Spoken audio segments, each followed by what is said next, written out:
This is a new story. Please listen it. If you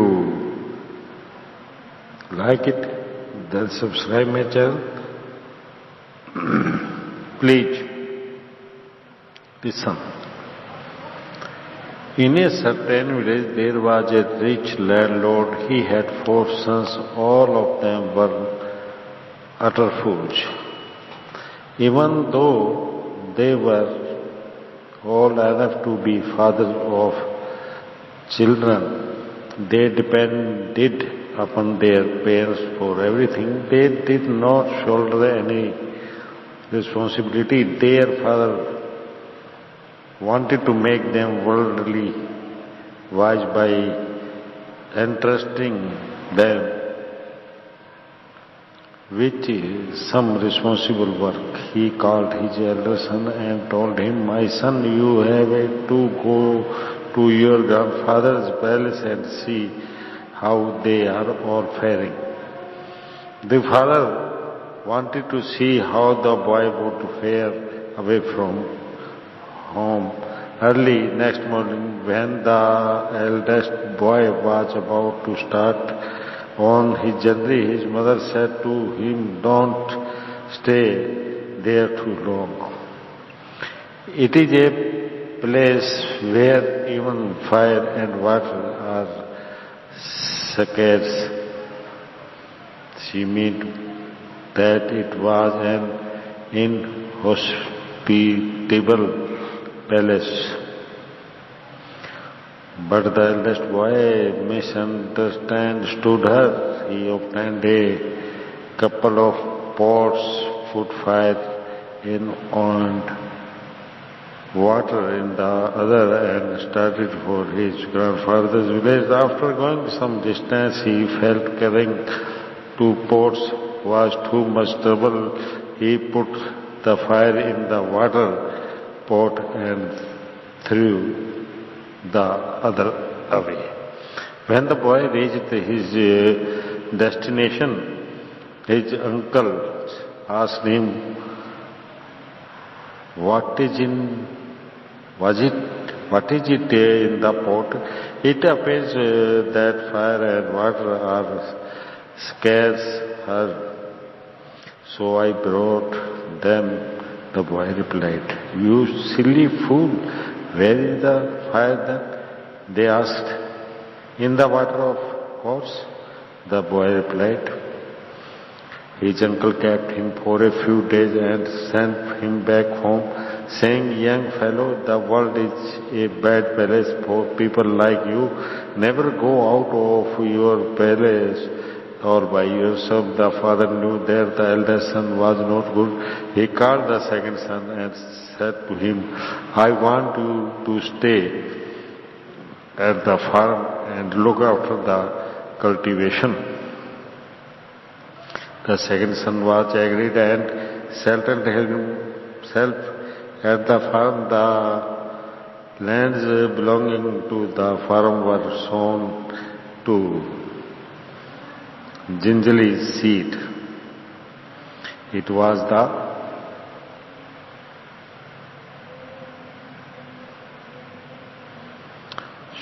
sowing season, and the farm hands opened up bags of gingerly seed and kept them in readiness. The landlord's son, having nothing better to do, began to pick up the seed by the handful and eat them raw. Seeing this, one farm hand asked him not to eat the seed raw. He got a small quantity fried by his wife. The boy was struck by the improved taste of the fried seed.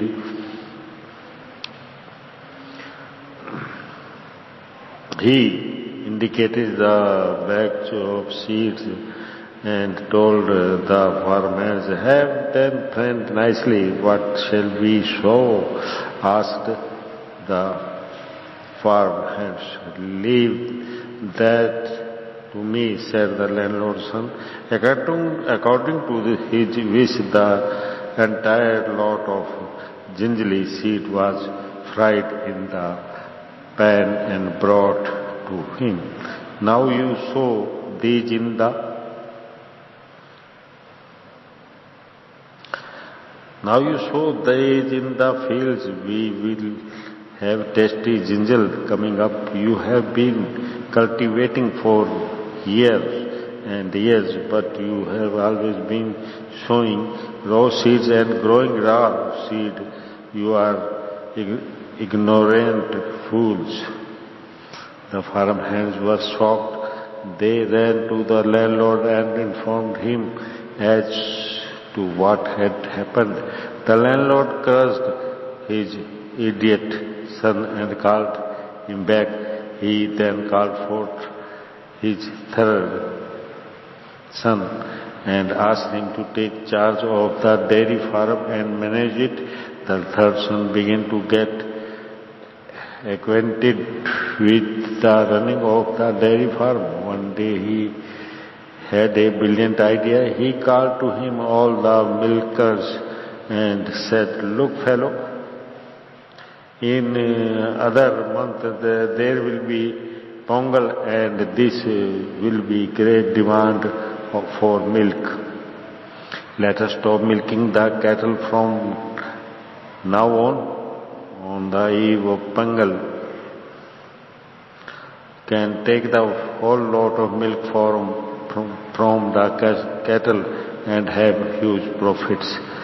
Some milkers giggled and foolish idea of their young master, but the other preserved their dignity as they said, "Sir, it is not possible."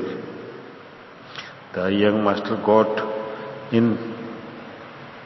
infuriated and said, "Do as I tell you, I am the master here." So the cattle were not milked for a whole month, and consequently dried up. The milkers went to their old master and reported to him about what had happened. The landlord called back his third son and disgusted. Now all his hopes were pinned on the youngest boy. This boy not only appeared cleverer than his other brother, but he even made fun of their intelligence, or rather the want of it. This time the landlord did not want to commit the mistake of entrusting his son with a set job. On the other hand, he asked his son, "What would you like to do best?" "Father, I want to do business," said the youngest son. "Go take with you a couple of 1,000 rupees and engage yourself in business." His father said, with this money the young fellow wanted to buy something very valuable. He comes across a large store of sandalwood and bought it up. He put it in a cart and went from village to village. He was surprised to find that no one needed sandalwood in bulk.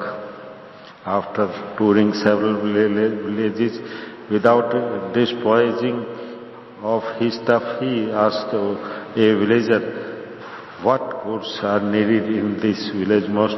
"Brother, there is no charcoal here.